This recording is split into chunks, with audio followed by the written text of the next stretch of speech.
It's another fine day here in Charlotte, North Carolina, and as always, I'm glad to see it. I hope everyone is well and are able to get out and enjoy this day. It's quite rainy here in Charlotte, or what you might call storming. It seems that we have seemed to just had a break, but they're calling for more storms all day. And it stormed yesterday also. But I did have a great thought I wanted to share. And it is, you stay in your lane and I'll stay in mine. And this is part 2 to that thought. And as I was in my study, the Most High was dealing with me again about debating. And as most of us know, there was a debate between an apologist and Minister Dante Forson. But as the Most High was dealing with me about commenting on the in the comment section after the debate, well, actually it was while it was going on, I asked the question, and the Most High was dealing with me about why did I do that? Because it's not my place. And at that time, he began to deal with me. Well, before that, he was already dealing with me about me staying in my lane. So he was dealing with me about that last week, and then they just had the debate over the weekend. So I just wanted to come back to a part 2 to that, and the importance of knowing your gift. And I guess you could say knowing your gift is knowing your lane. And or as we say in the streets, staying in pocket and not getting out of pocket. Used to say in the streets. But yeah, the Most High was dealing with me, and he reminded me of him giving me that script like 6 to 8. Well, no, it's been about a year ago. And he told me that I was an exhorter and not a teacher. Well, he didn't say all this and that at the time. He just gave me that script and told me who my identity, my gifting identity, which is an exhorter or exhorter. And I'm going to put the description, the definition to that script. That word exhorter and today's script in the recording as we go along.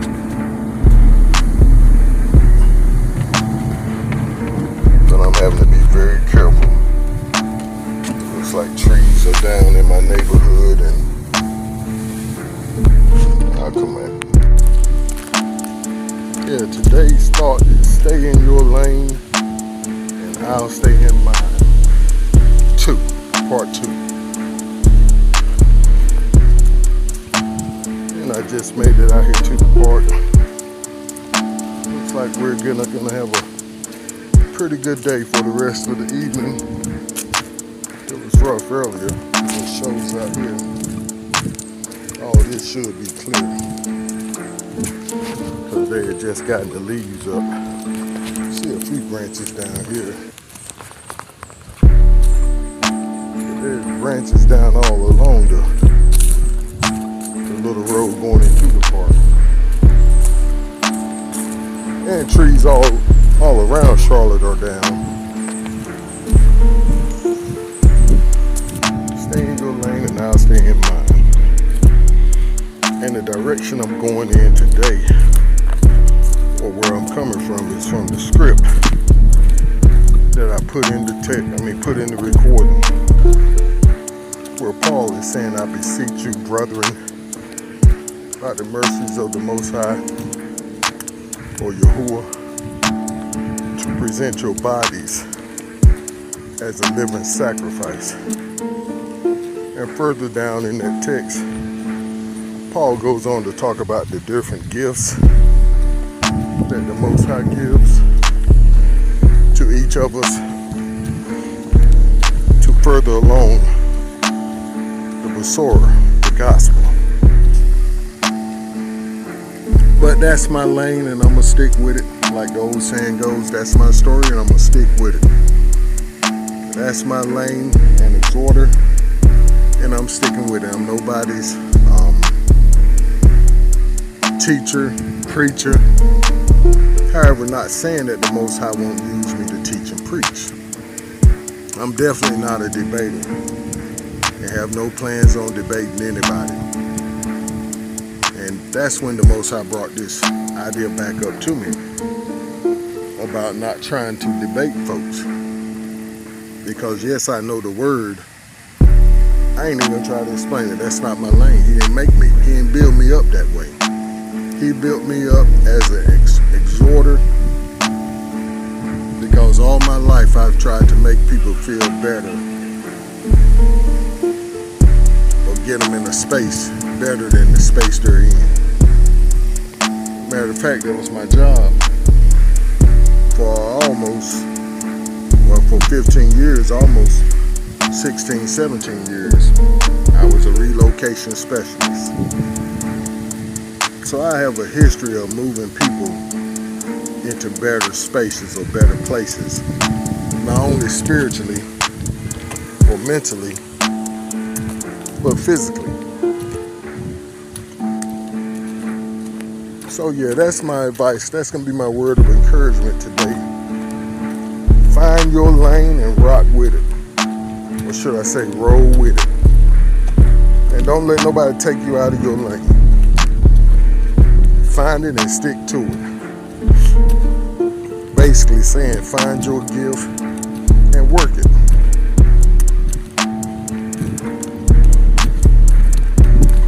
And I would highly advise for us to read over that text. Okay, stay in your lane and I'll stay in mine too. And whose side are you really on? It's so we, being many, are one body in Mashiach, and everyone members one of another. Having then the gifts differing according to the grace that is given to us, whether prophecy, let us prophesy according to the proportion of belief, or ministry, let us wait on our ministry, or he that teaches on teachings, or he that exhorts on exhortation. He that gives, let him do it with simplicity. He that rules with diligence. He that shows mercy with cheerfulness. Let love be without dissimulation. Abhor that which is evil, cleave to that which is good. And that's Romans 12, 1-6. Learning and embodying one's gift from the Father is so important in these perilous times, because as the text says, we being many are one body in Mashiach, and every one members one of another. Having then gifts differing according to the grace that is given to us. So not only must we continue to be the light of the world, but most importantly, we must first take care of ourselves through our gifts. We must take care of ourselves through our gifts. Now, on the other side of that coin, the text spoke of dissimulation, which we can see a lot today in the Hebrew community. It's defined as concealment of one's thoughts, feelings, or character. And that's a mouthful. Dissimulation, the concealment of one's thoughts, feelings, or character. The text also warns us of these type people as being as wolves in sheep's clothing. Beware of false prophets, which come to you in sheep's clothing, but inwardly they are ravening wolves. Ye shall know them by their fruit. Do men gather grapes of thorns or figs of thistles? And that's Matthew 7:15-16. The most important description about these people, and really all of us, is that we are known by our fruit, good or bad. And that thought was really driven home, I'll say, from from a call I got from my mother this morning, and we had death in our family, and we was both reminiscing on the past, I guess you could say.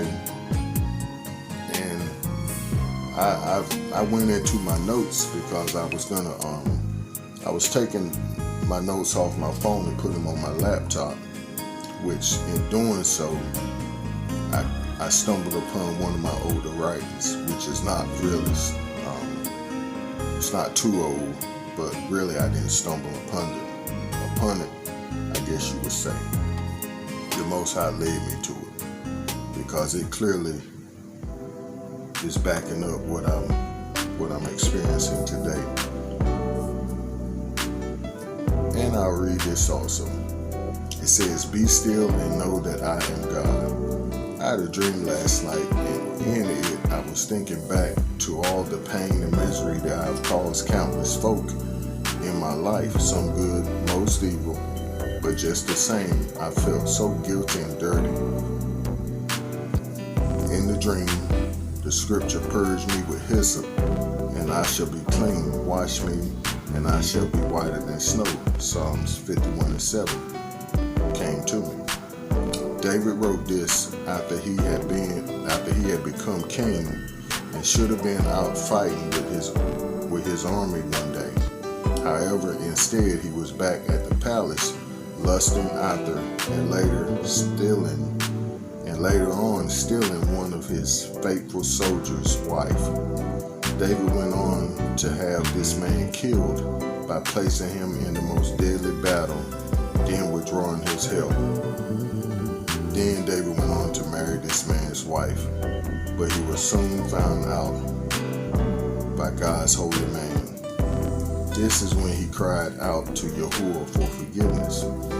"Receive us, we have wronged no man, we have corrupted no man, we have defrauded no man." And that's 2 Corinthians 7:2. And this script came to me in my dream also. And this is Saul or Paul. And this is what he wrote after he had gotten a firm grip on the reality of leaving the past in the past and being born again. Saul had killed many of the early believers before he was transformed into a new creation. After being reminded of these two powerful men of Yahuwah, I was seen in my dream with my hands and feet very filthy. Suddenly blood was being poured over my hands and feet from above my head. So I was looking up and blood was being poured on my hands and on my feet. But instead of turning them red as the blood, they were getting cleaner and cleaner as the blood flowed over them. How much more shall the blood of Yahushua HaMashiach, who through the eternal Ruach offered himself without spot to Yahuwah, purge your conscience? That's Hebrews 9:14. I woke up feeling a whole lot better because I thought I had gotten rid of all that guilt and condemnation years ago. But I think it was an attack on my mind from the old accuser himself, but to no avail. Yah's got me covered, literally. And after I read that to my mother, she reminded me of a statement she made. She said that the Most High gave her a few weeks ago, and it's really been in her mind as of late, and that's whose side are you on? And while I was sleeping, I was basically going through these same thoughts, like I said, about the people that I've hurt. And the next thought that I had was, are you a hoe being pimped by the system like I was? Are you a hoe being pimped by the system like I was. And see, this came from my reminiscing last night and this morning when I talked to my mother, and then when I read this over this dream. Like I said, I've hurt a lot of people in my lifetime. And as I always also said, some of them were good, but most of them was bad. But that still doesn't justify my evil actions towards these folks or these people. But I was basically a hoe for the evil one and his system, his world system. And see, there's two kingdoms. Let me make that clear right now. There's two kingdoms. Either you're in the kingdom of the Most High or you're in the kingdom of darkness. The kingdom of light or the kingdom of darkness. And there's no in between. Either you're serving the Most High or you're not. So if you're not, you're actually being pimped as a whole for that system, that kingdom. And I did a whole lot of things I'm not proud of. A few I got caught, but most I didn't. And I'm not going to go over all the grimy details because I'm not going to incriminate myself. But I did get caught up selling dope. I was a literal hoe.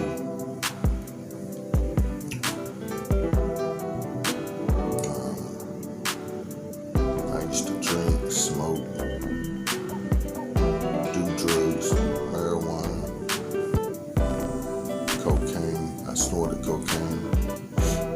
I used to pop pills, that ecstasy. There's a lot that I did that I'm not proud of. And basically, what was going on, I was in a perpetual cycle of doing evil, then doing dope and alcohol to cover up the guilt. But it didn't work. It didn't work, and after a while, it became too much to where I really needed help, and I had to cry out to the Most High. And him being faithful as he is, and such a loving father, he forgave me and gave me another opportunity to live the righteous life for the kingdom of the Most High, his kingdom. And as I said here in this script, he sent his son, Yahushua, Hamashiach, or Jesus the Christ, if that's what you call him, to die for our sins, and to make it so we can have a relationship with the Most High. But what I always harp on it is, it's not by our works that we're saved or given the gift, but it is by work that we're kept free, if you want to say.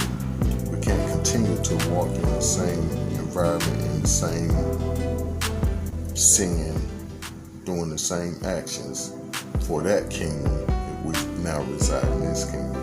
We can't be tiptoeing back and forth and don't think the Most High sees us.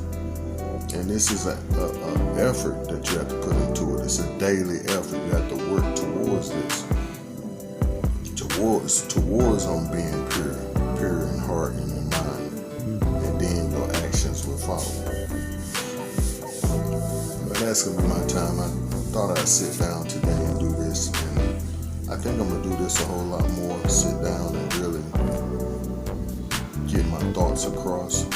And that's the final thing is, the Most High told me a year ago that I was an exhorter.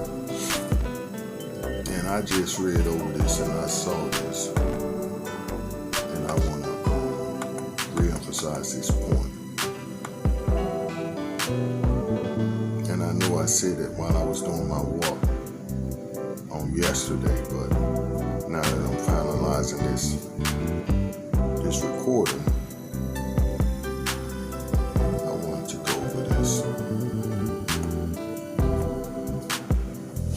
and the script says, so we being many are one body in Mashiach, and every one members one of another. That means we belong to each other, and we must take care of each other. And he tells us us how. By having the gifts differing according to the grace that is given to us, whether we're a prophet, basically in my own words, let us prophesy according to the proportion of our belief or our faith. And that's basically having to the proportion of the belief that we have in the Most High and His spoken word to us to prophesy.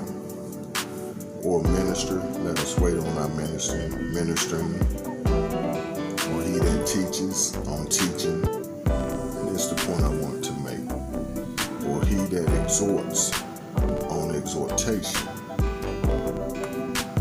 And then right after that it says, he that gives, let him do it with simplicity. So that means him that gives exhortations, let him do it with simplicity. So that's who I am and that's what I do, I exhort. And the Most High gave me this about a year and a few months ago when I was on my job and I was what they call a spiritual leader. I had quite a few titles at that time. I was a motivator, a spiritual leader, as they called it. But I was doing this before they put a title on it. But it got to a point where the Most High was leading me not to be preaching and teaching on my job. Basically, slapping people across the head with the scripts and the text. It was like most people would be offended, and they showed me that. And I was wondering why. Because if I'm a spiritual leader, let me take you to the source. And to wrap it up, he basically told me and showed me that I didn't have to always speak on him and his words to get my point across. Mostly I do it in actions. And it was the action of taking care of people. As the meaning of exhort is. It's basically you take care of people, you build them up, you encourage them. So he told me back then, build people up and encourage them the best way you know how. And at that time, it was through my health, because I was just coming off a stroke, open heart surgery, three operations on my left leg, and three operations on my left foot to remove 3 toes. No, I had 2 operations on my left foot to amputate 3 toes, and then they had to go back in and shave the bone down. But anyway, and as well as other, I did mention the brain surgery to remove blood clots and open heart surgery, as well as the matrix stroke. So at that time, I was really trying to blow the whistle on our health. Matter of fact, when I first started on my job, I won a weight challenge where I lost over 50 pounds. I won like almost $300, which was a good little hit. I love to win. But he told me at that time, encourage people from your history, from your past. And you talk about food, you talk about your exercise, eating right, and basically the health, and spiritually, mentally. You don't always have to mention God, Yahuwah, to build people up. There's plenty of ways to exhort people without preaching to them or hitting them on the head with the Bible or the cipher. And just as I heard a teacher teaching, he was like, what do you think the old prophets, they didn't have no word. They didn't have a Bible. Most of them didn't have a cipher to go back and read over. Most of it was just from hand to mouth. from the Most High's mouth to their hand, writing it down, and then they would speak it. Or should I say from mouth to hand? No, from the Most High's hand to their mouth. That's how it went. From him writing it, and then them speaking. But that's my time. So the question is today, my encouraging word today is, whose side are you really on? Are you a hoe and being pimped by the system like I used to be? And stay in your lane, and I'll stay in mine. Part 2. And that in itself is basically saying, if you're a teacher, teach. If you're a preacher, preach. If you're an exhorter, exhort. But basically, don't try to get outside of your gifting.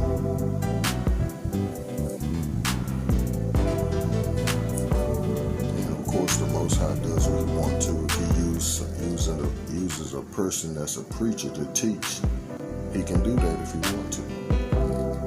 They don't take away from the original gift. Just like with me, if I'm an exhorter, He can use me to prophesy. He can use me to teach, to preach.